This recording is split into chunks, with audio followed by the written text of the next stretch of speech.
Господине, бихте ли се представили? Игнат Христов Иванов се казвам, от село Борислав, Плевенско. Какъв проблем имаше преди около месец? Толкова, нали месец?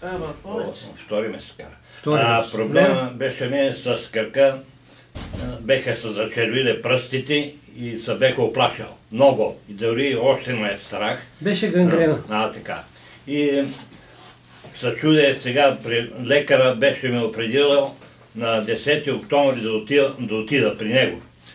Най-напред, като ходих при него, доктора, той ми изписа едни хапчета и каза, на 10 ще дойдеш, след един месец. И аз взимах, дъщерята от нея ме покани. И дойде тук. Нали така беше? Да, дойдох тук и вие казвате, ще то оправя. И аз се съгласих и даде ми тук билки и до сега спазвам това, което си ми наредил и което ми каза, и там на билките пише, на всеки един пакет пише как се пият, как се варят, как се седат.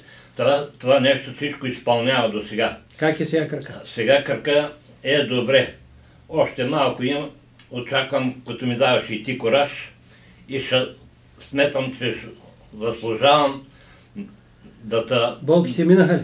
Да почерпа кавикаторта от сърце. И няма да те забравя никога, когато и да е, аз постоянно ще ти бъда кредит. Болките минаха, това е. Колко рани зараснаха? Ами не мога да ги кажа, тия беха много.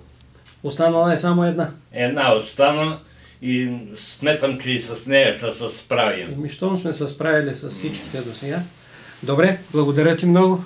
И аз от сърце ти благодаря и да си жив и здрав, все тъй да помагаш на хората и да бъдат доволни и предоволни.